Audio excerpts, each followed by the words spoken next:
Ողջույն, արդյոք հանրությունը կտեղեկանա 44-օրյա պատերազմի հանգամանքների եւ հետաքննության արդյունքների մասին, թե ինչպես քառօրյայի դեպքում այս անգամ եւս զեկույցը հասանելի չի լինի հանրությանը անգամ մասնակի բանավեճը առաջացել ազգային ժողովի նախագահի եւ Պաշտպանության հանձնաժողովի նախագահի միջև Ալեն Սիմոնյանը ասել է, որ զեկույցը կքննարկվի, բայց փակ լսումների ընթացքում ըստ նրա զեկույցը ազգային ժողովի լիագումար նիստերի օրակարգ չի կարող մտնել, քանի որ հանգամանքները ուսումնասիրած հանձնաժողովի գործունեության ժամկետը լրացել է։ Անդրանիկ Քոչարյանը կտրականապես չի ընդունում այս մեկնաբանությունը, պնդում է, որ կա նախադեպ, երբ որ քառօրյա պատերազմի հանգամանքներն ուսումնասիրած հանձնաժողովի պարագայում եւս ժամկետի խնդիր է եղել, սակայն այն դեպքում այդ զեկույցը լիագումար նիստերի օրակարգ մտցվել է ճիշտ է այն ժամանակ ազգային ժողովի նախագահ Արարատ Միրզոյանն էր։ Ինչի մասին է այս բանավեճը, արդյոք չկա ռիսկ, որ ներիշխանական այս հակասությունների պատճառով 44-օրյայի զեկույցը պարզապես ուղարկվի արխիվ եւ հանրությունը պատասխանների փոխարեն մնա իր հարցերի հետ միայնակ Factor TV տաղավարում հրավիրել են քննարկում, որին մասնակցում են Արթուր Սաքունցը, Հելսինկյան քաղաքացիական ասամբլեայի Վանաձորի գրասենյակի ղեկավար եւ իրավապաշտպան Զարոյ Հովհաննիսյանը, իրավապաշտպան Հովսեփ Ղազարյանը, 44-օրյա պատերազմի մասնակից եւ Իշխան Գևորգյան Ազատազենի խորհրդի համահիմնադիր։ Սկսենք պարոն Սաքունցից։ Պարոն Սաքունց, ինչի մասին է այս վեճը։ Կա իհարկե իրավական վեճ։ Անցել է հանձնաժողովի ժամկետը գործունեության, չի անցել, այստեղ մեկնաբանությունները շատ են, առաջարկում եմ չմտնենք այդ դետալների մեջ, թե դրանք կարևոր են իրապես զեկույցի ճակատագրի որոշման առումով։ Կարծում եմ, որ այդ իրավական, չգիտեմ, կարգավորումներին հղում անելը դա պատրվակ է, որ բուն էությունը, այսինքն զեկույցի հրապարակումը ուղղակի տեղի չունենա եւ հանրությունը չիմանա, թե ինչ են ուսումնասիրել։ Սա իմ համոզմամբ հիմնական պատճառը, այսինքն չկա քաղաքական կամք այդ զեկույցը, որում մենք ակնկալում ենք, որ շատ հարցերի պատասխաններ գոնե բացահայտված կլինեն, բացի ֆրագմենտար, առանձին էպիզոդներ, եւ որովհետեւ ոչ մեկը չունի ամբողջական պատկերացում։ Եվ միայն զեկույցի ծանոթանալու, լսելու, քննարկելու դեպքում նույնիսկ եմ կրկնում, նաև կարող են գաղափար կազմենք, թե ինչքանով է զեկույցը ամբողջական ի վերջո։ Դա էլ մյուս հարցն է, ինչքանով է օբյեկտիվ։ Որովհետև անգամ նման հարցի պատասխան առած զեկույցին ծանոթանալու չենք կարող ունենալ, բայց ի վերջո պետք է նաև հնարավորություն ունենանք գնահատելու, թե ներկայումս թե պաշտպանական բնագավառում, որտեղ պատերազմը դա միայն զինված ուժերը չեն, դա մատակարարում է, կառավարում, թիկունք եւ այլն, այսինքն այս հարցերի ուղղությամբ կամ այդ ենթադրյալ բնագավառների վերաբերյալ զեկույցում արձանագրված խնդիրների լուծման ուղղությամբ համարժեք քայլեր կատարվում են, թե չէ, որտեղ վերջինաշով դա ծանր փորձություն էր։ Իսկ եթե արխիվ ուղարկվի ընդհանրապես, այսպես ոչ լիագումարի քննարկվի, ոչ էլ պետական ինստիտուտներն հասանելի դառնան, կարող է։ Չէ, բայց ես մի քիչ կոպիտ ասում, ձեր չեն առնում։ Ինչ է նշանակում արխիվ ուղարկեն։ Ազգային ժողովի քննիչ հանձնաժողովը, որը ազգային սահմանադրական ինստիտուտ է, ազգային ժողովի կողմից չի հարգվում, որտեղ քննիչ հանձնաժողովի զեկույցը քննիչ հանձնաժողովը ինչի համար է։ Պետության համար, հասարակության համար կարևորագույն նշանակություն ունեցող խնդիրները քննելու, ոչ թե քրեական գործի շրջանակներում, այլ քննության առնելու, ամփոփելու, եզրահանգումներ անելու, հանրությանը ծանոթացնելու եւ դրա հիման վրա քաղաքականություն մշակելու։ Հիմա այս ամեն շղթան, եթե չի ապահովելու, ապա հստակ է, որ ազգային ժողովը կոնկրետ այս դեպքում թե ազգային ժողովի նախագահի եւ թե ոնց որ թե հիշատակեցիք պետաիրավական հանձնաժողովի նախագահի մակարդակով հաշվետու կառավարման, բաց կառավարման սկզբունքից, ժողովրդավարական կառավարման սկզբունքից հրաժարվում են։ Շնորհակալ եմ, անպայման կվերադառնանք։ Ես ուզում եմ Հովսեփ Ղազարյանին հարց տալ։ Դուք պատերազմի մասնակից եք, ինչպես նաև իշխանը, եւ ընդհանրապես որպես մասնակցի աչքով նայելով այս իրադարձություններն, ինչպես եք ընկալում հանրության մի զգալի մասը, որը իրադարձություններին անմիջական ներկայություն չի ունեցել, ուղղակի լսել է, հարցեր է կուտակել իր ներսում, եւ այս զեկույցը ինչքան էլ այնպես է ստացվել, որ իշխող ուժն է, հա, այդ հետաքննությունը իրականացրել, ամեն դեպքում ձևավորում է ակնկալիք, որ ինչ որ հարցերի պատասխաններ կստացվեն եւ ինչպես պարոն Սաքունցն ասաց, մենք կդիտարկենք ինչքանով է դա օբյեկտիվ։ Այ ո՞րն է ձեր, այսպես ասենք, մեկնաբանությունը այս հարցի վերաբերյալ։ Հնարավոր է ինչ կլինի, եթե հանրությունը չիմանա։ Տեսեք, հանրությունը մեծամասամբ շատ լավ էլ տեղյակ է ինչ է կատարվել առանձին ուղղություններով, այս զեկույցի դերը այլ բանում պետք է լինի, այս զեկույցը պետք է վերլուծեր ընդհանուր կատարվողը իր ընդհանրության մեջ ու հասկանար որտեղ են խնդիրները եղել։ Ցանկացած նորմալ երկրում, օրինակ Իսրայելում, երբ վայնասուդնուվդնյա այդ պատերազմը եղավ, արաբական մի շարք երկրներ հարձակվեցին Իսրայելի վրա եւ սկզբնական շրջանում հաջողություններ ունեցան, Իսրայելը անմիջապես դրանից հետո, այդ պատերազմի ավարտից հետո քննիչ հանձնաժողով կազմեց, որի արդյունքում նույնիսկ կառավարություն հրաժարական տվեց։ Այսինքն այդ քննիչ հանձնաժողովը այդ պատերազմի բոլոր բացերը, բոլոր խնդիրները վերհանեց, մանրակրկիտ վերլուծություն իրականացրին եւ հետեւություններ արեցին։ Իշխանությունը կարող է ասել, ախը քարտուղարություն կամ ԳՇ-ն իր հետեւություններն արել է։ Հիմա այս զեկույցը այսպես պետք չի հանրայնացնել կամ։ Տեսեք, այդ իմ խորին համոզմամբ այս պատերազմի ձախողման արդյունքը մեծապես իշխանության կառավարման խնդրի հետ էր։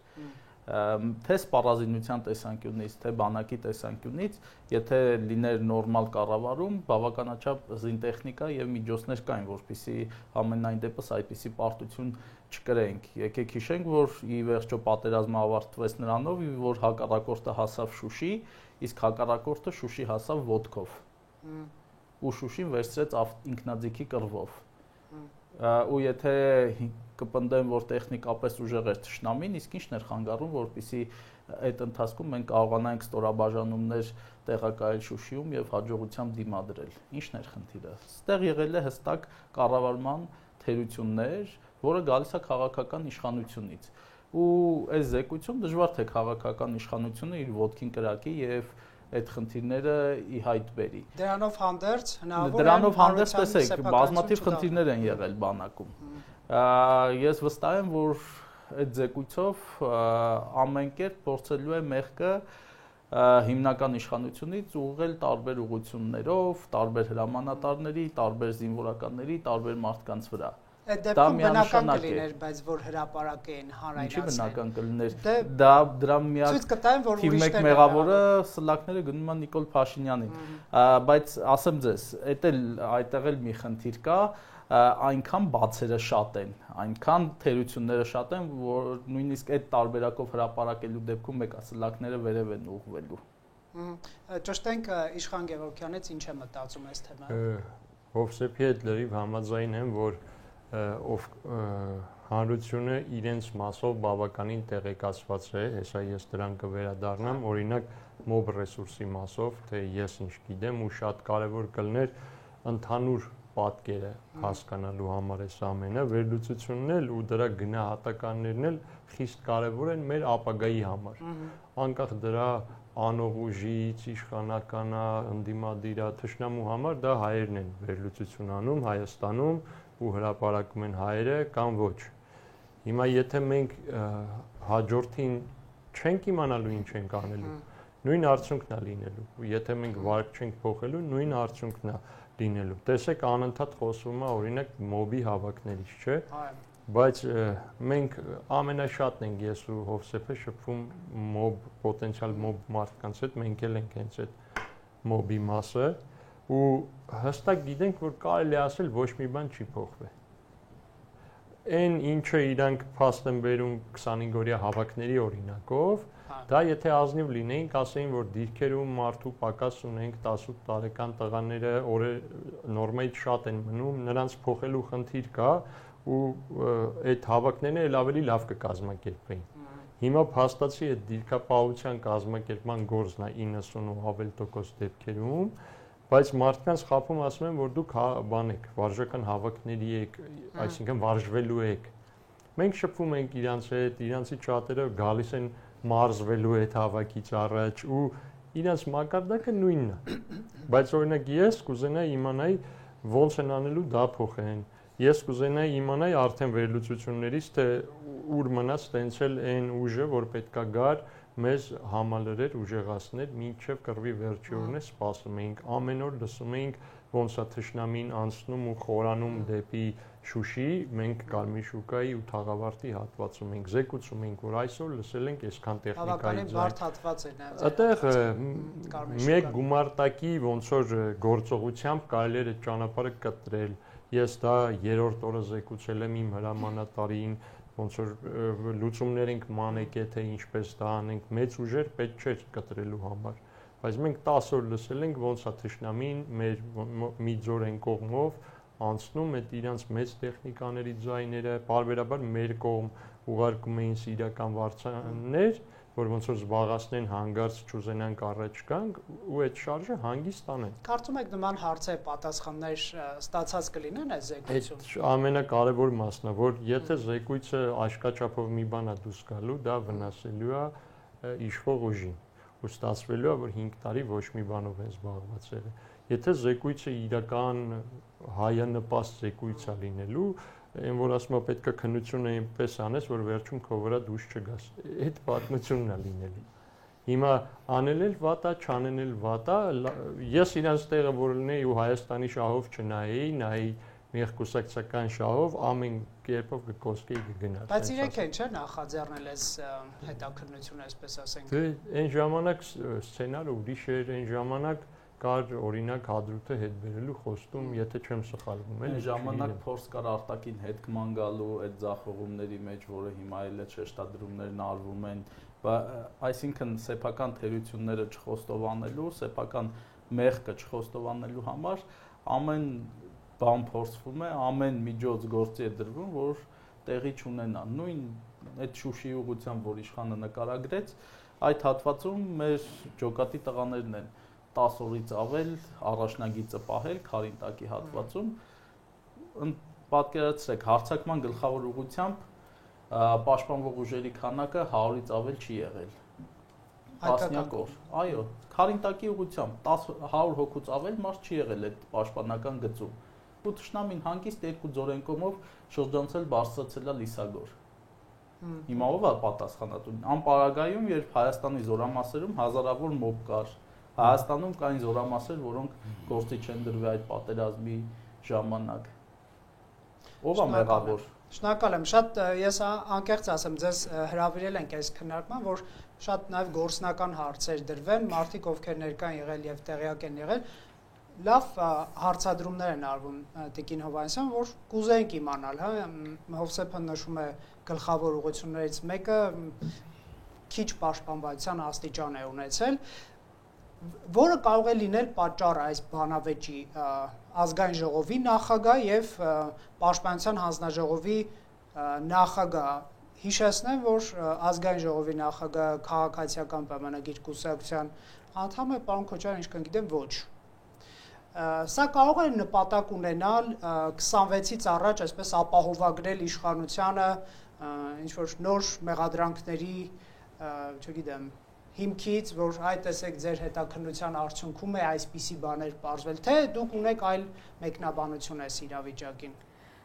Նախ սկսենք այն խնդրից, որ սա իրավունքի հարց է, որտեղ հասարակությունը իրավունք ունի իմանալ իր հետ կատարված ամենացնցումնային, ամենատրավմատիկ փաստի վերաբերյալ մանրամասներ։ Դա պատերազմն է 44 օրյա որը կարծես թե հասարակությանը ոչ միայն մեծ հարված հասցրեց, նաև կորուստներ ունեցան։ Մենք մի քանի շերտ շահառուներ ունենք այդ իրավունքի։ Առաջին հերթին այն անձինք, ովքեր զոհ են գնացել այդ պատերազմին, նրանց հարազատները, ծնողները, նրանք, ովքեր ստացել են մարմնական ծանր վնասվածքներ եւ ամբողջ կյանքի ընթացքում պիտի կարողանան այդ խնդրով ապրել եւ ողջ հասարակությունը, որը առերեսվել է պատերազմական տրավմայի հետ եւ որևէ կերպ չի հաղթահարվել։ Նախ սա ամոքման գործընթաց է։ Հասկանալ, ինչ կատարվեց հասկանալ ինչպես դա կատարվեց, ի վերջո եթե մենք միայն վերցնում ենք, ասում ենք մեղավորը միայն Նիկոլ Փաշինյանն էր, ունեցել ենք քարոզիա պատերազմ, որտեղ նույն խնդիրներն են եղել։ Այսինքն մենք որևէ աճ չենք ապրել։ Մեր համակարգը, մեր կառույցները չեն կարողացել ի վերջո այսպիսի ֆորս մաժորային իրավիճակներում կլինի Սերժ Սարգսյանի կառավարման ժամանակահատվածում, կլինի Նիկոլ Փաշինյանի կառավարման ժամանակահատվածում, ի վերջո եթե հիմա մենք չարերեսվենք եւ չքննարկենք բաց այդ թեմաները, կլինի հաջորդ իշխանության ժամանակահատվածում նույն պատկերն է լինելու։ Դե մենք չենք բաց քննարկում, թափանցիկ չենք ուզում հասկանալ, թե ինստիտուցիոնալ ինչ խնդիրներ մենք ունենք եւ այդ խնդիրների վերաբերյալ հասարակության հետ բաց բանավեճ ունենալ կամ իշխանավորները կարող են ասել մենք մեր պետական ինստիտուտները իրենց հետաքննությունն են արել, արդեն ինչ որ եզրակացություններ կան, հիմա ինչ կարևոր է 3 միլիոն վարչապետեր իմանան այդ մասին։ Նախ խնդիրը այդ դեպքում ինչ կարևոր է 3 միլիոնը ընտրության գնա կամ չափահասատվածը կարող են իրենք նշանակել ու այդպես ավարտվի։ Այսինքն ժողովրդավարական պետության հիմքը հասարակության հետ երկխոսությունն է եւ հասարակության հաշվետու լինելն է։ Այո, պարտավոր են հաշվետու լինել, թե ինչ է կատարվել, ինչու ենք մենք ստացել հերթական տրավման, ինչու ենք նորից նոր սերունդ ունեցել, որը տեսել է էլի պատերազմ։ Պետք է հասկանանք ինչի է դա տեղի ունեցել եւ ինչու տեղի ունեցավ նաեւ այդ խապկանքը հասարակության հետ։ Հաղթելու ենք, ծոպարտվեցինք, ստեսյուն գնացինք տուն։ Դա էլ մյուս սուտն է։ Այսինքն մենք պետք է մեր սուտերի հետ առասվենք։ Եվ մեր հասարակությունը պիտի դադարի սուտ խոսելուց եւ դա սուտ սովորեցնելու խնդիրն է։ Հիմա ուզում են կոծկեն, որ շարունակեն ստի տրամաբանությունը, չէ, այդպես չի լինելու, որովհետև մենք ունենք շահառուներ, ամբողջ հասարակության տեսքով եւ շահառուները հստակորեն պահանջում են, որ իր հետ կատարված խնդիրը դառնա քննարկման առաջկա։ Այլ հարց է, թե զեկույցը ինքնին ինչքանով օբյեկտիվ է։ Մինչև չտեսնենք չենք կարող իմանալ եւ դրա մյուս կողմն է։ Դիմադիր ուժերը դեռ չսկսված հետաքննությունը կասկածի տակ են դրել դրա օբյեկտիվությունը, բայց դուք որպես իրավապաշտպան ենթադրել ուզում եք ամեն դեպքում որոշակի փաստերի հետ առնչվել։ Դա նաեւ հանրային ռեսուրսի կառավարման խնդիր է, չէ՞ որ այդ հանձնաժողովը հավաքվել է։ Մեր ձայներով մանդատ տված մարդիկ նստել են աշխատել են։ Պիտի հաշվետու լինեն, այդ ինչ եք աշխատել այդքան տարիների ընթացքում, ճիշտ է։ Ուրեմն մենք պիտի իմանանք ինչ են իրենք աշխատում։ Ի վերջո ժողովրդավարական պետության հիմքը հենց հաշվետվողականությունն է։ Ինչ են իրենք աշխատել այսքան տարի։ Լավն ավատն է, այդ մենք կարող ենք հետո դատել։ Նույն անդիմությունը թող նստի լսի եւ հետո դատի եւ հետո իր առարկությունները ինստիտուցիոնալ կերպով հիմնավորված ներկայացնի, այնտեղ էլ մարդիկ կան, որոնք քարոզիայի ժամանակ էլի հաշվետու չեն եղել, այնպես չի, որ այդտեղ այնպեսի ընդդիմություն է, որը կարող է այդ հարցերի մասին անաչառորեն խոսել։ Այո, այդտեղ կան մարդիկ, որոնք հստակորեն բանակի վիճակի մասին շատ լավ գիտեն, ինչու է այդպես, եւ նույն կառավարման համակարգը շարունակական է եղել։ Նոր չի ծլել Նիկոլ Փաշինյանի ընթացքում։ Շնորհակալ եմ։ Չեմ արդարացնում, կներեք, ամենևին չեմ արդարացնում, այո, ով գերագույն գլխավոր հրամանատարն է, ինքը պիտի ունենա պատասխանատվության մաս, բայց շարունակական են դառնում խնդիրները, երբ որևէ փուլում չեն քննարկվում։ Պարոն Սարգսյան, ինչ սպասել այս կոնտեքստում եւ հանրության, այսպես ասենք, անելիքը դուք տեսնում եք հանրային մեծ պահանջ իշխանությունների առաջ, որ չփորձեք կոծկել հանգամանքները, որովհետեւ այդ վերքը մենք ենք ստացել, դա մեր պատերազմն է եղել եւ մենք ուզում ենք իմանալ ինչ է կատարվել մեզ հետ։ Ես կուզենամ նախ անդրադառնամ այդ զեկույցի հրապարակման կամ չհրապարակման հետ իշխանության շահագրգռվածության, թեմային, որովհետև եթե սա լիներ միակ զեկույցը, գործընկերներից հետ կհամաձայնվեի, որ իրապես կա նպատակ թաքցնելու, բայց ի վերջո 2016 թվականի ապրիլյան քարոզիան էլ հո իրանց իշխանության ժամանակ չի եղել, բայց նաև չէ հրապարակում։ Այսինքն այստեղ, եթե կլիներ քաղաքական այսպես նպատակահարմարություն, պետք է մտածել, որ եթե նա չեն հրապարակում, իսկ ինչու չեն հրապարակում, պետք է կամ ինչու չհրապարակվեց։ Ես համաձայն չեմ, դա հստակ նպատակ է։ Կներեք, եթե նպատակ ունենա 2016 կհրապարակեին։ Չէ, եկեք ավարտեմ, հա, ես խոսքս։ Ես ուզում եմ ասեմ, այստեղ շատ կարևոր է հասկանալ, որ կամ ավելի ճիշտ մտածել, թե որն է բուն պատճառը։ Ես բուն պատճառին կանդրադառնամ իհարկե, իմ կարծիքով, որովհետև ունենք երկու պատերազմական գործողությունների վերաբերյալ երկու զեկույցներ տարբեր ժամանակահատվածներում եւ երկուսն էլ չեն հրապարակում, ընդ որում տարբեր իշխանությունների ժամանակ։ Եթե քաղաքական նպատակահարմարություն նույնիսկ արձանագրել լիներ, այդ դեպքում մենք գործ կունենք նայենք այն փաստի հետ, որ մեկը հրապարակում է, մեկը չի հրապարակում, բայց այստեղ շատ կարևոր հարց կա, եւ Զարուհին դրան անդրադարձավ, ես կուզենամ դրա վրա շեշտադրումը նաև անել, միջև մնացած մասը։ Տեսեք, 3800-ից չգիտեմ քանի հոգի կներեք, արդեն վիճակագրության մասին չէ՞ էլի խոսքը, այդքան զոհ ա եղել։ Խեղումներ։ Հասարակությունը պետք է իմանա ինչի հետևանքով են։ Գիտեք, հարց են չէ որ պատերազմը հատե կրակել են կամ բան, բայց հրամաններ են արձակվել։ Նշվում է ինչ որ իրավիճակներ եւ այլն։ Մեզ պետք է այդ պատերազմի կառավարման որակը իմանալ, որտեղ լինում են պատերազմներ, որտեղ ամեն մի զինվորի, հա, կորուստի համար մեծ պատասխանատվություն են կրում, այն իմաստով որ հրամանատարը այն հրամանատարն է լավ, որ քիչ ակորուստներ տալիս, չէ՞ վերջնաշով կամ ամենակիչ ընդ որում մարդկային կորուստների մասին նա խոսքը ոչ թե սա պահանջում է հանրային պատասխանատվություն, իշխանության պատասխանատվությունն է իր քաղաքացիների մարդկային զոհերի համար կա պետքա պատասխան հաշվետու լինի, բացատրի, որ մենք իմանանք, ոնց որ օրինակ մարտական հերթապահության դիրքերում է, չէ, ասենք թե ինչ որ տարբեր քրեական գործեր որ մենք ներգրավում ենք, այնտեղ մեր ամենամեծ ջանքը որն ամեն մի սպանության կամ ինքնասպանություն որակման փաստի հետ հասկանանք թե որն է այդ հրամանատարի կամ այդ զինվորական ծառայության կազմակերպման հետ կապված բացթողումները, որը հանգեցրել են այդպիսի ծայրահեղ իրավիճակների։ Եվ մենք անդադար արձանագրում ենք հրամանատարության ոչ պատշաճ, ուրեմն հետևելը կարգապահությանը։ Հիմա եւ դա նաեւ կանխարգելիչ է։ Բնականաբար։ Եվ այստեղ երբ որ մենք թեկուս ոչ պատերազմական, այլ այդ վիճակը նայում ենք, այո, ոչ պատշաճ հրամանատարությունը զինվորական կարգապահության ոչ պատշաճ պահպանումը հանդիսանում է sense ոնց որ կարմիր գծով գնացող։ Հիմա այս զեկույցի մեջ ես ակնկալում եմ, ես ենթադրում եմ, պետք է անդրադարձ լինի, ասենք հետախուզության եւ հակահետախուզության աշխատանք, որտեղ պատերազմը չէ վերջնով, պետք է դու նշեց գնում այն ինչ որ գործողություն ա գնում, քո առանց իմանալու մարդկանց չես ուղարկում կամ ուղարկում, չէ, վերջնով պետք է զննվի եւ այլն։ Հակաօդային պաշտպանության հետ կապված լիքը հարցեր կար։ Տեղեկատվական պատերազմի ժամանակ տեղեկատվություններ։ Իդեպ համարժեք ա եղել այդ տեղեկատվությունը հանրային իրաց։ Մենք տեսել ենք որ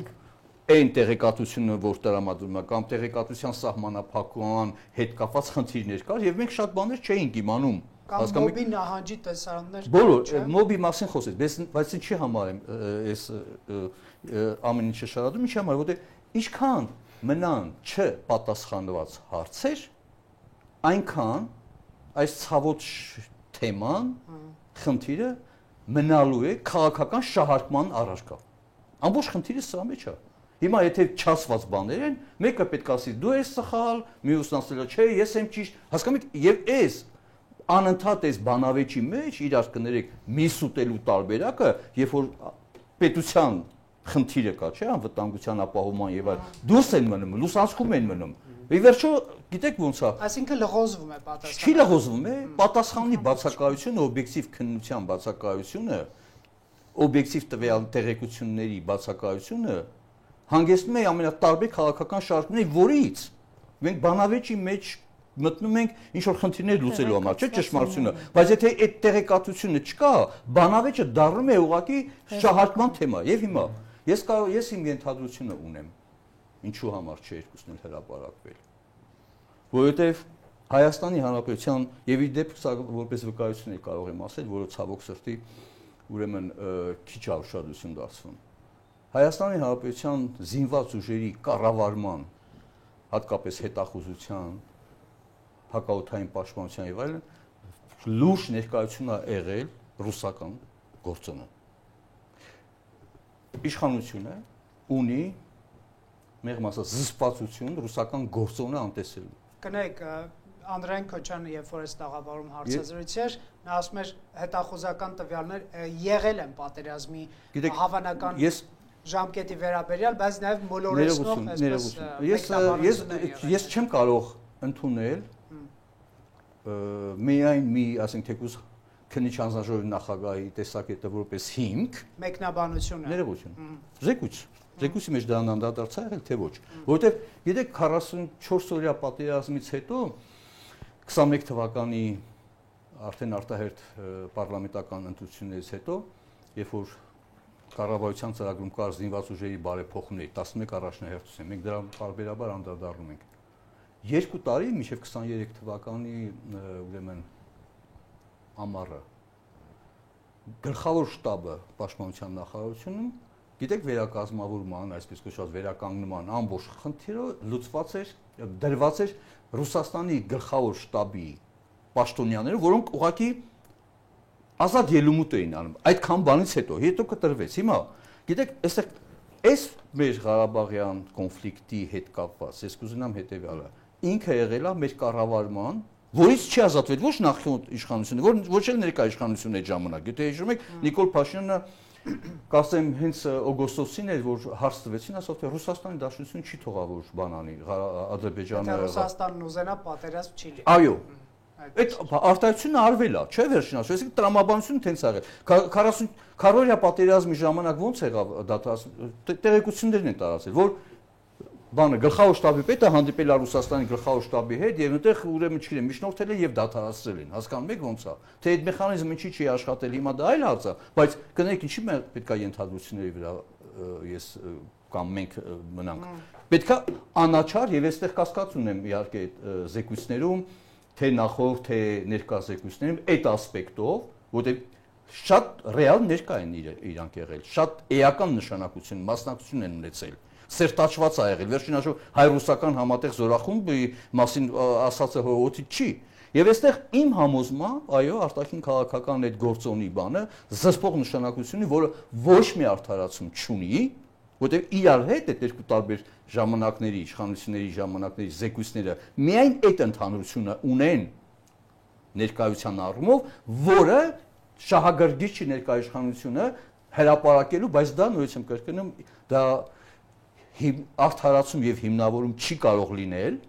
որովհետեւ առաջի հերթին իշխանությունը պատասխանատու է իր քաղաքացիների կյանքի համար, ոչ թե կներեք որևէ արտաքին քաղաքական ուրեմն ուժերի արժեվ եւ այս պատասխանները հանգամանքների բարձաբանման առումով կառավարման, որի մեջ կլինի հայկական, այսպես ոչված գործոնը, թեկուզ փոքր ենթադրենք, չգիտեմ, ինչ գործոն կարող է տարբեր գործոններ, չգիտեմ, բայց դրանք այդ բաները պետքա ստորադասվեն այն պատասխանատվության հանդեպ, որը ունի իշխանությունը, անկախ թե նախորդը ինչ եղել, հիմա է եղել։ Հիմա դու պետք պարտավոր ես այդ ամեն ինչին օբյեկտիվ գնահատական տաս։ Տեսանք Հովսեփին։ Պարոն Սաքունց, արդար չեք, ասեմ ինչու՞մ է խնդիրը։ Մեր աշկի գերանը թողած փորձում ենք ուրիշի աշկի փուշը մանգանք ու մեր սեփական ձախողումների համար փորձում ենք մեղքը գցել ուրիշի վրա, բայց հիմա մանրամասն ներկայացնեմ ինչի առաջի զեկույցը չի հրապարակվել, քառօրյայի զեկույցը։ Ես պատերազմին մասնակցել եմ նաև քառօրյայի ժամանակ, որպես կամավոր մեկնել եմ ռազմաճակատ ու մենք կամավորական գնալուց մեզ կցագրեցին Գորիսի զորամասին, որը մոբի զորամաս էր համարվում, այսինքն իր սպայակազմը կար, իր կառույցները կային, զինտեխնիկան, ամեն ինչը տեղում էր, այսինքն մոբը միայն պատերազմական պարագայում համալրում էր այդ զորամասը, ու այդ զորամասը դառնում էր մարտունակ զորամաս, որովհետև արդեն կազմակերպված կազմ ունեցող զորամաս էր, սպայակազմ ունեցող զորամաս էր։ Ու այդ զորամասը արդեն քիչ թե շատ մարտունակ մտնում էր պատերազմի մեջ, ու այդպիսի զորամասեր մի քանիսը կային։ Դա առաջի բանակային կորպուսի զորամասներն էին, որի մասին նաև Անդրանիկ Քոչարյանն անդրադարձավ։ Այդպիսի զորամասեր կային Կապանում, լուծարումը նկատի։ Այո, այդ զորամասերը լուծարվեցին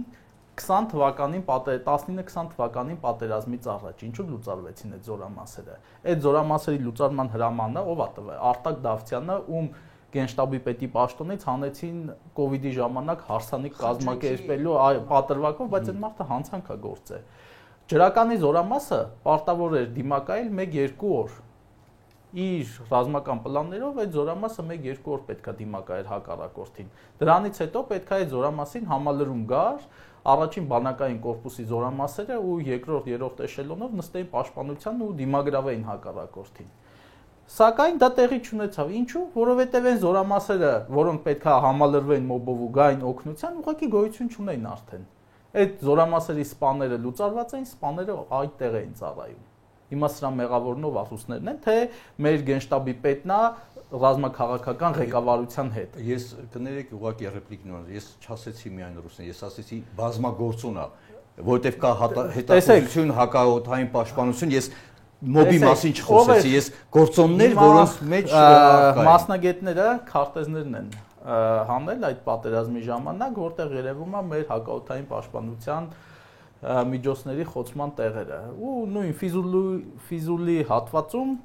վերջերս հրապարակել էին այդ նկարը, իրարից մի քանի մետր հեռավորության վրա կա 6 հատ խոցված ասա տեսակի հակաօդային պաշտպանության համակարգ։ Ռուսներն էին ասել վեցնել տանեն նույն տեղում դնեն։ Իսկ բայց ես կներեք, ես զեկույցն եմ ուզում սպասել։ Ես զեկույցը պետք է ստանամ։ Հասկանում եք, ես կարող եմ ենթադրել դուք ունեք որոշակի վերաբերմունք, ես նույնց եմ խոսում։ Վերաբերմունքի հարցը չի, տեսեք։ Բայց զեկույցը պետք է լինի ամբողջական, որ կարդան եւ ասեն, գիտեք, օրինակ ձեր հետ քննարկեմ, ասեմ, լսեք, դուք մասնակից եք, օրինակ այսքան մասով ինչ կարծիք ունեք կամ ինչ ինֆորմացիա, մենք այդ հարցերը բարձրացնենք։ Ես հիմա խոսում եմ այն մասին, ինչ տեսել եմ սեփական աշխերհով ու ինչի մասին տեղեկություններ կան, իհարկե, ու ինչի մասին տեղեկություններ կան բաց աղբյուրներից։ 5 տարի առաջ հենց այս օրը մեր ճեղքման երկու ուղղություն է եղել, հյուսիսային եւ հարավային, ես այդ ժամանակ գտնվել եմ հյուսիսային ուղղությունով, Մատաղիսի, այո, ուղղությունով եմ գտնվել, հենց Մատաղիսի հետևի կամուրջների մոտ ենք դիրքավորված եղել ու այդ ամեն ինչը մեր աչքով ենք տեսել ինչա տեղի ունեցել այդ օրերին, ուղղակի անկանոն, առանց հրամանատարության, առանց ղեկավարության կատարյալ բարդակի պայմաններում առաջինը հրամանատարներն են թողել մարտի դաշտը ու քաղաքական ղեկավարության կողմից չկար ոչ մի կանխող միջոց, ասենք այդ process-ը կանգնեցնելու համար ինչ որ մի փոխգնդապետ էին ուղարկել, որին ոչ մեկ ոչ ճանաչում էր ոչ բան, այն դեպքում որ զորամասը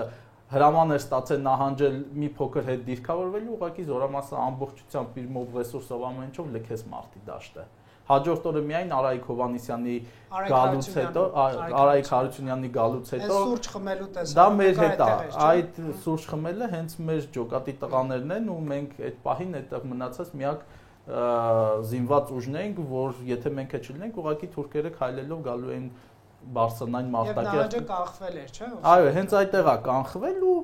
դա եղել է տոտալ կառավարման ուղղահայացի բացակայության, տոտալ բարդակի Պարագայում ինչ անեն ռուսները, եթե քո պետական համակարգը, նույն Նիկոլ Փաշինյանը 18 թվականի հեղափոխությունից հետո, երբ նրան մատնանշվում էր, որ բանակում բարեփոխումներ են պետք, ինչ էր հայտարարում նա, որ բանակին ձեռք չեմ տա, բանակը մեր հպարտությունն է, դուք չգիտեք, ես գիտեմ, բանակում ամեն ինչ նորմալ է։ Բայց բոլոր մասնագետները գիտեին, որ բանակում նորմալ չի։ Հիմա դրա պատասխանատվությունը ով է կրում։ Այն սպան, որ ոչ կոմպետենտ է, թե այդ սպային նշանակող ռազմաքաղաքական ղեկավարությունը այստեղ ու այդ զեկույցների համար էլ ինչ կապ ունի ապրիլյանի ու 44-օրյայի զեկույցները իր հետ, որովհետև այդ նույն թերությունները եղել են մատնանշված են եղել ապրիլյանին ու եթե այս զեկույցով էլ երևում է, որ նույն թերությունները մնացել են, ապա հստակ երևում է դրա մեղավորը քաղաքական ղեկավարությունն է, որ դասերը չի քաղելու, այդ խնդիրները չի ուղղել։ Իսկ ես վստահ եմ, որ նույն թերությունները ինչ կային Խարորիայի ժամանակ այդ ուղղություններում, որտեղ ճեղքում ա եղել, նույնն եղել են 44-օրյայի ժամանակ։ Ահա կապը, ինչու չի հրապարակում նաև Խարորիայի զեկույցը։ Վարկած ես եմ ներկայացնում իմ վարկած դուք միակ տարբերակը դրանց Սրանք իրար հրապարակումն է։ Ես դες համաձայն եմ։ Ես հենց էտա որ եթե չի հրապարակվում, սկսում է քննարկում, որը ուր է տանում, ես չգիտեմ։ Շնորհակալ եմ, լսենք իշխանը։ Որը ավելի լավը կլիներ, եթե հրապարակած լինեին։ Այսինքն մենք ունենանք թվականի համեմատելու ու 20 թվականի մեղավորները տարբեր էին, բայց այդտեղի խնդիրները եթե կան այսօր պատասխանատու է այսօրվա իշխանությունը։ Չգիտեմ ինչու հենց նոր է հարցը մոտս ծագեց, ինչի չկա 22 թվականի մասով որևէ զեկույց, դա իր մասշտաբներով պետք է քննիչ է զոհերով երկու անգամ ավելի մեծ է։ Սեպտեմբերի 13-ին։ Այո, մենք ջերմուկյան ենք ասում, բայց 22 թվականի դեպքերը զոհերով երկու անգամ մեծ է, հողային կորուստներով էական ավելի մեծ է, այդտեղ եղել են մասսայական գերի հանձնվելու դրսևորումներ, որը երբեք չերել է ու ինչի պատճառը ըստ իս այդ գերիների սխալ հերոսացման process-ներն էր, օրինակ 20 թվականի լիքը ավելի շատ վերլուծելու բան կա 22 թվին, քան թե 16 թվին։ Ուղղակի 16 թվի անունը պատերազմ չգիտես ինչի դրել ենք, 22-ինը ինչ որ սրացումներ են դրել։ Մենք գործի արձակուրդի հաշվին ենք եղել ջերմուկում, սենց ասեմ։ Ու իմ սաղ արձակուրդը սպառվել էր, 2 օր հետ էի մնացել։ Պատասխանատուն հայտարարողը այն ժամանակվա մեղավորներին ֆիքսելուց հետո այսօր է պատասխանատու լինելու այդ բացերին։ Օրինակ ես կարամ ասեմ բաց 16-ի 20-ի 22-ի մասով, ինչի մասն եմ ես մոբը մինչև այսօր Հայաստանի Հանրապետությունում գիտեք ոնց է որոշում, կարելի է տանել թե ոչ։ Առողջով։ Ոնց որ օրինակ ես մեր հայերն են չարժի ասել, բայց մեկն է ես եմ ասեմ, ասենք խոզը մորթել ուտելու լոգիկայով, թե առողջա մորթենք։ Մոբը չափելի տենս է չեն դարձնում։ Այսինքն նկարակել գիտի, չգիտի, ես իմ էս այնա, եթե աշկերը -5-ից բարձր են, մի ոտը մյուսից 2 սանտիմից պակասակար, առողջով պատերազմ տանելու լավագույն փորձերից մեկը, ասում կարամ ձեր սրտով բան ասեմ, Ռուսաստանն էր անում, իտո փոխվել ուղղվել է, հիմա մինչև չի մարզում, չի տանում։ Այդ բացի պատասխանատուն այսօրվա իշխանությունն է, այդ բացը փագել ասելով, որ 25-օրյա հավաքներ ենք անում, դա լկտի սուտ է։ Կամայական ձեր ծանոթին հարցրեք, ամեն երկրորդը մոբ է։ Դու բացի առողջից իշխանով ես պատրաստ մոնտակա սրացմանը, ինքը ասելու է 0։ Մենք այն ինչը անում ենք ջանքերով հողի վրա, մեր ձեռը միայն կամավորներին է հասնում, իսկ մոբ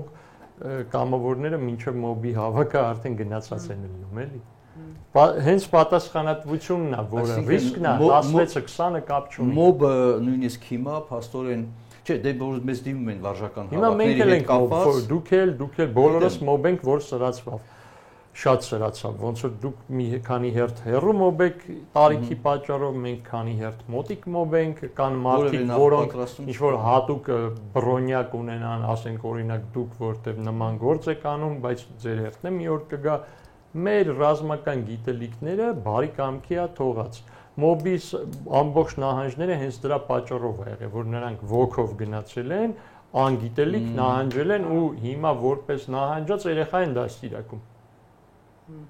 Հետո բան կա, այդ ախր գիտեք ինչն է այդ արքիդ։ Խնդիրը հիմա մոբի մասին որ խոսվում է, չէ՞, ու ճիշտ է խոսվում։ Բայց մոբի կազմակերպման մոտեցումները, որը պետքա զեկույցի միջոցով գնահատվի, հա, այս հարցը մենք չգիտենք, ասենք թե եղել է սխեմա չեն իրականացել, թե եղել է չի եղել ընդհանրապես որևէ հայցակար, որտեղ այնուամենայնիվ թուղթ պետք է ինչ-որ գրած հստակ է, եղել է սխեմա ու մոբ ռեսուրսը պատերազմի կեսից կասեցվել է ու Նիկոլ Փաշինյանը բարձրացե կոչ էր անում համայնքապետերին ինքնապաշտպանական ջոկատներ կազմել, գնալ պատերազմ, այսինքն բոլոր երկրներում էվոլյուցիան տեղի ունենում անկանոնից դեպի կանոնավորի, մեր մոտ կանոնավորից էվոլյուցիան գնում է դեպի անկանոն։ Դե այստեղ մի մեղադրանք հնչեցվեց իշխան կողմից, դա այն է, որ մոբ ռեսուրսի ռազմական պատրաստվածության իմաստով չկա դրական ոչ միայն հիմա էլ չկա, որովհետև մասնագետ այսօր իրանք են պատասխանատու, այսօրվա մոբը 20 թվականի մոբից տարբերվում է միայն տարիքով, որ 5 տարի մեծացել է, ուրիշ ոչ մի բանով չի տարբերվում։ Մեկ էլ հաճախակ են այդ 25-օրյա հավաքները մենք ասենք Հայաստանը մեր տունն է, չէ՞, պետք է իրար հետ ազնիվ լինենք, ասենք դա տղեկին փոխարինելու հավաքներ է։ Օրինակ անկախ բոլորիս վերաբերմունքից երկրապահը իր թիմի մեջ հաստատ ասում է, որ տղեկին փոխելու կարիք կա, չի ասում պապիներ դուք գնում եք վարժվեք ուժեղանաք։ Ու արդյունքում վատ լավ արդյունք ցույց է տալի քանակի մասով դիրքեր փակելու մասով ես տեսել եմ չեն քննարկում ոնց է անում դա բայց որ մարդը կամավոր գալիս է այդ գործին օգնի թեկուզ վճարվելով կամ բան բայց իրան ազնիվ են ասում որ դիրք փակելու խնդիր կա ոչ թե արի ուժեղացի այստեղ հիմնական հարցը օրինակ որն է գաղտնիքի ասում եք ոնց է ինչ է նշանակում կան գաղտնի տեղեկություններ, ասենք, թե եթե կա գաղտնի, ես պատկերացնում եմ ընդհանրենք ինչ գաղտնիության մասին կարող է խոսք գնալ, հա, բայց այնուամենայնիվ այս մարդիկ զոհերը եւ խեղումներ ստացածները դրանք գաղտնի չեն։ Նրանք կենթանի վկաներ են, նրանց հարազատներ եւ այլն, այդտեղ մահվան հանգամանքների կամ մահվան կամ զոհերին հանգեցած պատճառները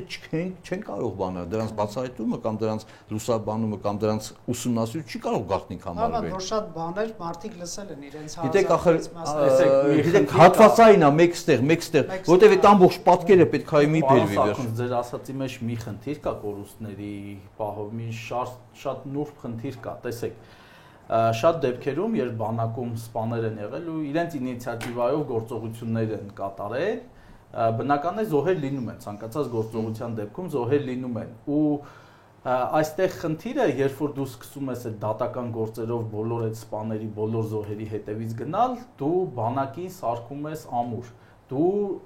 սպային ստիպում ես ոչինչ չանի, ուղղակի ոչինչ չանի։ Պատասխանատվություն Այո, պատասխանատվություն չվերցնի, որովհետև ինքը գիտի, եթե ինչ-որ բան անի ու դրա արդյունքում ինչ-որ մեկին մի բան լինի, ինքը դատվելու է դրա համար։ Դա բերում է նրան ուղղակի սպաները խուսափում են պատասխանատվությունից։ Ու 22 թվականը նաև հենց դրա մասին էր։ Ինչու այդքան կարճ ժամանակում ունեցանք նույնիսկ 44-օրյա պատերազմի ժամանակ այդ մեծ հարձակումը, որ ամբողջ շփման գծով տեղի ունեցավ։ Մենք առաջի օրը ավելի քիչ զոհ ու դիրքերի կորուստ ենք ունեցել, քան 22 թվականին։ 22 թվականին, եթե չեմ սխալվում, 57 մարտական դիրք ենք մի գիշերում կորցրել։ Նման խայտարակ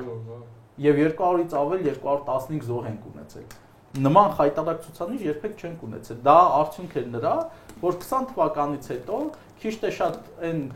զինվորականները, ովքեր նախաձեռնություն էին դրսևորում, այդ զինվորականների վրա բազմաթիվ դատական գործեր հարուցվեցին։ Ես չեմ ասում նրանք չեն սխալվել, շատ դեպքերում են սխալվել, որովհետև շատ դեպքերում չեն ունեցել բավական հետախուզական տվյալներ, չեն ունեցել համապատասխան զինտեխնիկա, չեն ունեցել համապատասխան կոմպետենցիա կազմակերպելու համար, բայց այստեղ հարցը նրանում է, որ դու մինչև նրանց պատասխանատվության կանչելը դու պետքա քննես, հասկանաս պետությունը, ռազմաքաղաքական ղեկավարությունը, մեր ռազմական պլանավորումը արել է ամեն ինչ, որպեսզի այդ բացերը լրացվի, որպեսզի այդ սպաները կրթություն ստանան, որպեսզի համապատասխան այդ միջոցները լինեն, որ հետո այդ սպային չմեղադրեն ու հետո այդ սպան չհրաժարվի։ Տեսեք, եթե 44 նայենք, ասենք ժամանակահատվածը 2 տարում, իրապես 44-ից հետո ասել, որ մի անգամից, բայց բոլոր դեպքերում օրակարգումը հենց այդ հարցը, ասենք դու հաշվի առնելու, որ կորուստները մեծ է եւ այլն, հա, եղել ու իրապես հոգեբանական փոխանակ շատ ավելի ինտենսիվ աշխատես, հա, որովհետեւ առանձին քրեական գործերով դու չես կարող ամբողջ այդ հանգամանքները բանանես, բացահայտես։ Դուք հետաքրքիր մի բան էլ ասեցիք այդ ռուսական ներգրավվածության մասին, եթե Նիկոլ Փաշինյանը, նույն Անդրանիկ Քոչարյանը իր խոսքում ասում էր, որ մեր դաշնակիցը մեզ խաբել է, եթե տենց էր, ապա Նիկոլ Փաշինյանը ինչ իրավունքով էր 20 թվականից հետո Գենշտաբի մեր բանակի վերափոխումը հանձնարարել ռուսներին։ Այսինքն սա հստակ դավաճանության, եթե քեզ քո դաշնակիցը դավաճանել է, պատերազմի ժամանակ խաբել է, սխալ տեղեկություններ ա տվել, որ դու պարտվես, դու մի հատ էլ այդ պարտությունից հետո իրեն ներգրավում ես քո բանակը վերափոխելու, դու Ինչու՞ք բնութագրեք, թե ինչի մասին։ Եկեք լսենք Տիկին Հովհաննիսյանը։ Խնդիր չկա, բայց ընդհանրապես մեկ հարցադրում է, էլի, այսքան որ ռազմական մանրամասներ եմ լսում, ես հենց այդ բանտեր նետելու եւ քրեական գործեր հարուցելու մասին անմիջապես հենց պատերազմից հետո, երբ մտա բանտերից մեկը, որտեղ հիմնականում քաղաքական ղեկավարությունը կամ նմանատիպ մարդիկ են պահվում, 7 զինվորական բարձրաստիճան այնտեղ էին գտնվում այդ պահին։ Այդ ինձ համար սենց մի հատ սարսափելի հարված էր, որտեղ պարտված երկիր, զինվորական գործից քիչ թե շատ տեղյակ մարդիկ, որոնք կարող են առնվազն բանակի հետ կապված վերափոխման ինչ-որ քայլեր իրականացնել, իրենք բանտարկված էին։ Բայց այդտեղ նաև հարց է առաջանում. ինչու են բանտարկվում են մարդիկ, որոնք իրենց բանով սանդղակով ավելի ցածր են եղել, քան քաղաքական ղեկավարությունը, որը այդ պահին գերագույն գլխավոր հրամանատարությունն էր իրականացնում։ Արդյոք կազմակերպված էր գործը այնպես, որ այդ մարդիկ սխալներ թույլ չտային։ Ինձ համար էլ է այդ հարցը, այդ լրջագույն ստրեսներ են, որոնք հասարակությունը առերեսվում է, դատում են այսինչ զինվորականին, դատում են, բայց արդյոք կազմակերպված էր այդ գործը այնպես, որ նրանք սխալներ թույլ չտային։ կամ մինիմալին հասցնեին այդ սխալները։ Ես որ գալիս էի Ռոբերտին հարցրեցի, բա հակառակ խոսացող մարդ լինելու, ասես չէ, ասի դե տենց հետաքրքիր չի լինի։ Ընդհանրապես հետաքրքիր կլիներ, որ մեկը հակառակ ուզեր։ Մենք 4-ովս համաձայն ենք, ես ուզում եմ պնդեմ, որ բոլորս է կարծում ենք, որ այդ զեկույցը լավ կլինի ցույց տան։ Այո։ Դա պարտադիր է, դա պարտավորենով որ գանք, պարտավորեին իրանցի բնակչի սեփականությունը մեկին չտային, պարտավորեին խոսքի համար մեկին չներեին։ Դա չկա։ Ես կարամ ապացուցեմ ձեզ, որ իրանք կարում են անեն պարտավոր է բաներ չանեն ու մարսեն, դա առաջի դեպքը չի։ Մենք հիմա փորձում ենք իրար հետ մի քիչ ավելացնել հանրային ճնշումը, ես իմ օգնել Անդրանիկ Քոչարյանին իր ուզածին ասում։ Չէ, Անդրանիկ Քոչարյանը ես չեմ ուզում շատ կներվի, երբ որ 4 տարի աշխատել է ու դա գցեն ջուրը, դա պատժի տեսակ ա եղել հին դարերում, որ մարդու աշխատանքը ջուրն են գցել։ Դե Անդրանիկ Քոչարյանը բավական խնդիրներով դեռևս նաև պատասխան չի ստացել։ Մի հատ հարց էլ կա էլի այստեղ, ես չգիտեմ ինչքանով է ճիշտ, իրապես արժեր որ քննիչ հանձնաժողովի անդամներից գոնե մեկը լիներ, որովհետև մամուլում ես 3 կարծեմ թե այսօր կարդացի, որ պաշտպանության ու անվտանգության հարցերով հանձնաժողովի անդամները անգամ տեղյակ չեն եղել զեկույցից։ 2 հոգու բանը կարծեմ Քրիստինե Պողոսյանն էր եւ Վիլեն Գաբրիելյանը լրագրողների հարցից, որ ստորագրվի հանձնաժողովի նախագահ ու նրանք ասում են, բայց ինչի տակ ստորագրեմ, եթե ծանոթ չեմ անգամ այդ զեկույցին, հա, այստեղ շատ լուրջ հարցեր կա, այստեղ խնդիրը աչակցելու կամ չաչակցելու մասին չի։ Խնդիրը կանոնանալ, որ զեկույցը անգամ պարլամենտի այդ հանձնաժողովի անդամները չեն նույնիսկ ծանոթացել։ Սա է ամենամեծ խնդիրը։ Այսինքն ոնց է կազմակերպվել այդ աշխատանքը, որտեղ քննիչ հանձնաժողովը որպես այդպեսին այդ հանձնաժողովի անդամներն են, չէ՞, ներգրավում մեջը, որտեղ ինքը առանձին չի ընտրվում։ Այստեղ այս ձևի հարցեր կան, հետեւաբար այստեղ մենք գործ ունենք, ես չի ուզենա այդ մենք մտնենք միջանձնային հարցերում, կապ չունի թե այդ Ալեն Սիմոնյանն ինչ է ասում, ազգային ժողովի նախագահի թե հանձնաժողովի նախագահի խնդիրը կայանում է այդ աշխատանքի կազմակերպման անգամ այդ գաղտնիություն չասեմ, որտեղ դա արդեն պատգամավորներ ունեն գաղտնիության աշխատանքի կազմակերպման բանի հետ, հա, այսինքն անգամ անդամները չեն ծանոթ, որոնք պետք է հավանություն տային, որտեղ է զեկույցը։ Եվ ի վերջո ամենից կարևոր հարցը, որպեսզի իրապես առաջ գնալու տարբերակով, զեկույցը պետք է քննվի։ Զեկույցը ինչի համար է, որ ներկայացվի ազգային ժողով, որտեղ իր մարմինն է, եւ նա ինքը քննության առնի, հավանություն տա կամ չգիտեմ, հարցեր բարձրացնի, որտեղ գոնե գիտություն ընդունելու, հա, չասեմ, որ ինքը որոշումավորեց որտեղ ինքը նաեւ պարլամենտը գործադիր իշխանության, ես ինստիտուցիոնալ հարցեր եմ բանանում,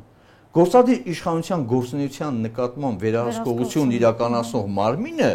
պահանջինս պատգամավոր տեղյակ չէ այդ գործադիր իշխանության մարմինների գործունեության վերաբերյալ կարևոր տեղեկություններից, որտեղ քվեարկելու, ասենք թե օրենքի մեջ փոփոխություն, բյուջեին հաստատելու, այսինքն այսպես իզոլացվում է խորհրդարանը պատերազմի մասին իրականությունը։ Իզոլացվում է խորհրդարանը, չէ՞, ես քիչ առաջ ասում, պատգամավորները չեն տեղյակ դրանից։ Դա եմ ասում, էլի։ Այսինքն պարլամենտը չէ, պարլամենտի անդամները տեղյակ չեն այն զեկույցից, որի հիման վրա, տեղեկության հիման վրա, իրենք պետքա որոշում կայացնեն օրենսդրության բյուջեի հաստատման եւ վերահսկեն կառավարության գործունեությունը։ Սրա մասին է խոսքը։ Եվ հարցեր տան կառավարության այդ զեկույցի վերաբերյալ։ Այո, ախր ինքը պարլամենտ ոնց կարա պարլամենտի անդամը իրազեկ չլինի այդ զեկույցից։ Ես դա չեմ, ուղղակի անհասկանալի է։ Ես կարող եմ բացատրել, որովհետեւ մեր երկրում կարող եք բացատրել, բայց ես հարցը ինստիտուցիոնալ ուղղակի բանին այդ հարցադրին, որպեսզի այդտեղ լսելի, որ մեր կարող է տրամաբանություն է։ Մեր երկրում ցանկացած նման հարցի մասին վերաբերմունք իշխանությունը մեկ շարժառիթով առաջ գնում, քաղաքական նպատակահարմարության։ Ու այդ քաղաքական նպատակահարմարությունը մեկ անձինն է, ով եւ կառավարությունն է, եւ Նապոլեոնն է, եւ Ցեզարն է։ Ու մի օրինակ բերեմ։ Պաշտպանության փոխնախարարը ազգային ժողովում 2 օր առաջ ոնց որ թե հայտարարեց, որ մենք բանակում խնդիր ունենք անձնակազմով մարտական հենակետերը համալրման, որի մասին իշխանը նաև ասում է, որ այդ մոբը հենց այսօր այդ 25-օրյա հավաքները մի նպատակ ունեն այդ հերթապահությունը կազմակերպելու։ Եվ քաղաքական այդ նպատակներից ելնելով, շահերից ելնելով, իշխանությունը ինչ օրինակ է բերել այսօր ազգային ժողով, ժամկետային զինծառայությունը 6 ամսով կրճատելու։ Պարզ չի, որ նախընտրական տարում հերթական պոպուլիստական քայլն է։ Այսինքն, երբ դու խնդիր ունես, այս պահին չես կարողանում քո մարտական հենակետերը համալրել, ու օրինակի ձեզ բերում նախընտրական տարում, որ ժամկետային զինծառայություն ես կրճատում, սա հիմա որ ասեմ պետք է ներվի։ Այդ դրույթը 1.5 տարի դարձնելու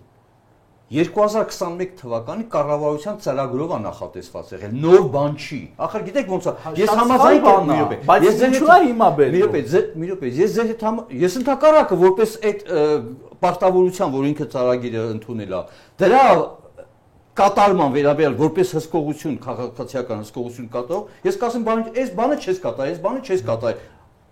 Հասկանում եք ոնց, այսինքն խնդիրը ոչ հենց այդ ամբողջ խնդիրը, որ ես չի ուզենա, որ մենք քաղաքական, այսպես կոչված շահագրգռվածությունից ելնելով այդ խնդրին մոտենանք, որտեղ սակայն այսօր մեր երկրում բոլոր հարցերը դրանով են լուծվում։ Ես ասում եմ 21 թվականի կառավարության ծրագրով զինվորների 11 առաջնահերթությունների մեջ։ Ուղղակի զարմանում թե ժամանակը չի ուշադրություն դարձնում։ Ինչի՞ չէ 21 թվականի 22-ը։ Չերեք Նիկոլ Փաշինյանը ամեն աստծոր մի նոր բան Իդեպ օրինակ հիմա այդտեղ դժված է 21 թվականի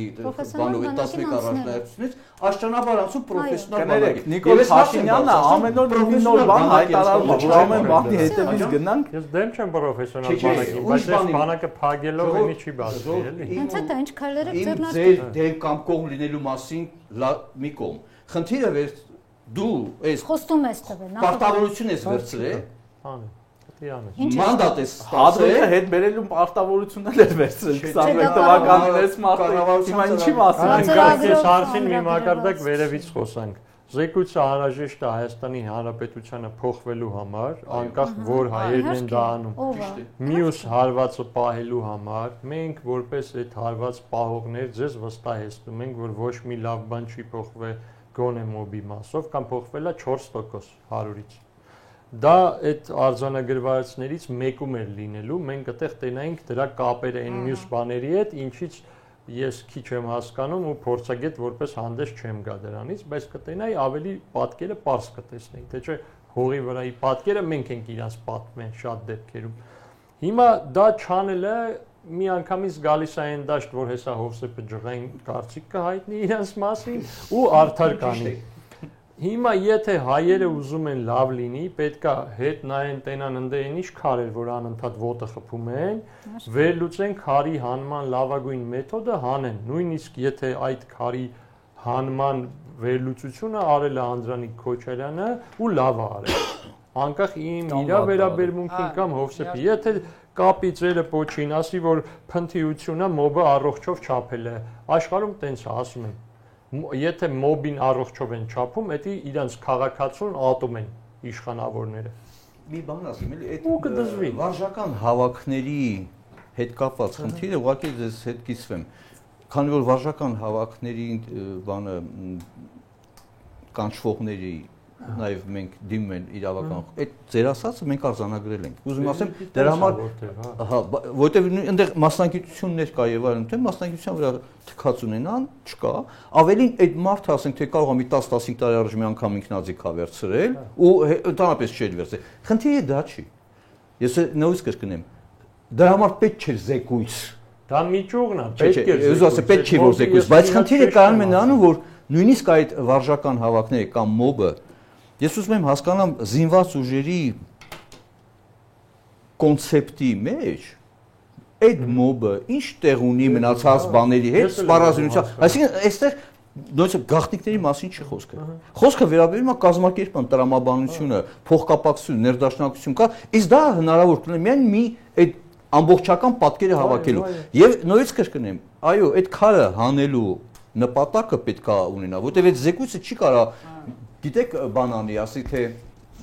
Պողոսը մեղավորը Կիրակոսը եւ այլն։ Ինքը համակարգային թերությունների պետք է հանի։ Իհարկե թե այնտեղ լինեն նաեւ քրեական հետապնդել, որ դիտավորություն կա, որոնք ենթադրում են միանշանակ քրեական հետապնդում, հա, եւ դա պետք է դա, բայց հիմա լավ, այդ զեկույցը մենք չունենք, ծանոթ չենք ու մեկ էլ վաղը չի մյուս օրը, ասում են զեկույցում արձանագրված էս ինչ խնդիրների համար Պողոս Պողոսյանի օրինակի համար նկատմամբ քրեական գործա։ Կներեք։ Դա ձեզ գործը բացվի։ Չէ, բայց այդ դեպքում ես ո՞նց գաղափար կազմեմ, որ այդ քրեական հետապնդումը ունի հիմքեր ծանոթ չլինելով այդ բանը զեկույցին։ Հասկանում եք սա, այսինքն զեկույցի եւ ընդհանրապես զեկույցների։ Դա դառնա կոմպրոմատ ընդ։ Կարա վերակողման սկզբնակետ դառնա, մի քիչ ճոխացնեմ էլի, բայց եթե պատվով անենք դա։ Հանրային վերահսկողության կացին է դառնում բոլոր այն զինվորականների ու այն մարդկանց կարող է կացին դառնալ։ Չհասարակ անեն, հարցը դա չի։ Եթե սրեկը դառնա, եթե նորմալ են սրեկը։ Չէ, եթե ըստ այդ էլի եմ ասում, եթե այդ հարցին մոտենում են ըստ քաղաքական նպատակահարմարության, ինքը դառնում է կացին բոլոր այն մարդկանց, ովքեր ինձ չէին ենթարկվում։ Ազգային ժողովը սկսենք պատգամավորական մեծամասնությունը պարտավոր է առաջի հերթին ապահովել ազգային ժողովի բնականոն գործունեությունը, հանձինս քննիչ հանձնաժողովի ուրեմն աշխատանքի եւ ապահովել այդ զեկույցի ներկայացում ազգային ժողովի նիստին։ Քննարկման առարկա դարձնի, ծանոթացնի նաեւ հանրությանը։ Ժամկետ եւ այլն։ Գիտեք, ինչ ժամկետի մասին է խոսքը։ Ինչ ժամկետի մասին է խոսքը, եւ որ այդ հարցերը դրանք մեր ազգային անվտանգության, մեր կառավարման, մեր ի վերջո բանը, այս տարածաշրջանում մենք ապրում ենք եւ մենք ուզում ենք իմանանք մեր պաշտպանության ապահովման ուղղությամբ, դա որտեղ այդ պատերազմը խմենակ սպառազինությունը զինվոր չեն, չէ՞, վերջնաշուտ։ Ես ասացի, լրիվ ենթակառուցվածքներն են ըստ էության ներգրավում։ Մենք իմանանք թե ինչ է արվում հնարավոր սպառնալիքների դիմագրավման առումով։ Եվ այստեղ այդ եզրակացությունները, որ արված են այդ զեկույցում, նախ իհարկե կրկնեմ, ինչքանով են օբյեկտիվ, որտեղ պետք է լինի հանրային վստահություն։ Երկրորդը, եթե ուրեմն վստահությունը կա, այսինքն օբյեկտիվ են եւ դա հիմա վրա վստահություն, ես հետեւամ թե ինչ քայլեր են անում, ինչ փոփոխություններ են անում։ Թե չի, ես իմ տեսակետից ամեն մեկս մեր տեսակետից մեր դուսակից լոսկուտային ֆրագմենտար ինչ որ բաներ ենք բանում, ընդհանուր պատկերը չունենալով, բայց սա չի կարող ընդհանուր պատկերը չվերաբերի, որտեղ արդեն դա այդ տարտարոսի ճանապարհը անցել ենք մենք։ Չի կարող բան չվերաբերվի։ Ամփոփենք հիմնականում այն հարցով, որ օրենքը պիտի սպասարկի իրավունքը ընդհանրապես։ Այդ օրենքի տառի A կետի B կետով հիմնավորել իրավունքի խախտում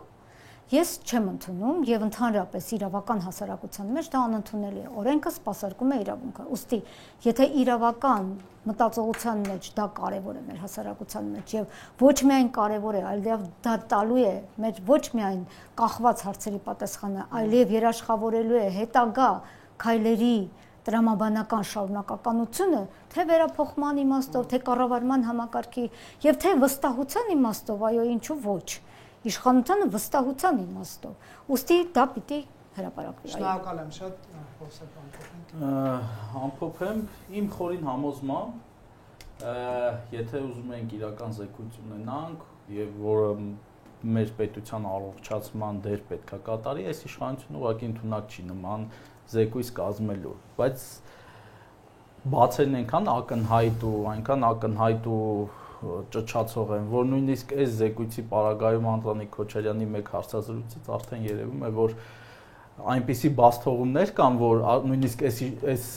հանձնաժողովն է այդ բացթողումները, այնպիսի ճչացող բացթողումներ կան, որ նույնիսկ այս հանձնաժողովն է այդ կարողացել ի հայտ բերել, բայց շատ ավելի խորքային իհարկե խնդիրներ կան,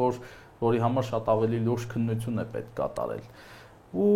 դրա համար էլ այս զեկույցը չի հրապարակվում, որովհետև ուղղակի ահռելի խնդիրներ կան ու չեն կարող ոչ մի կերպ այս քաղաքական իշխանությունը չի կարող ուղղակի ոչ մի կերպ այդ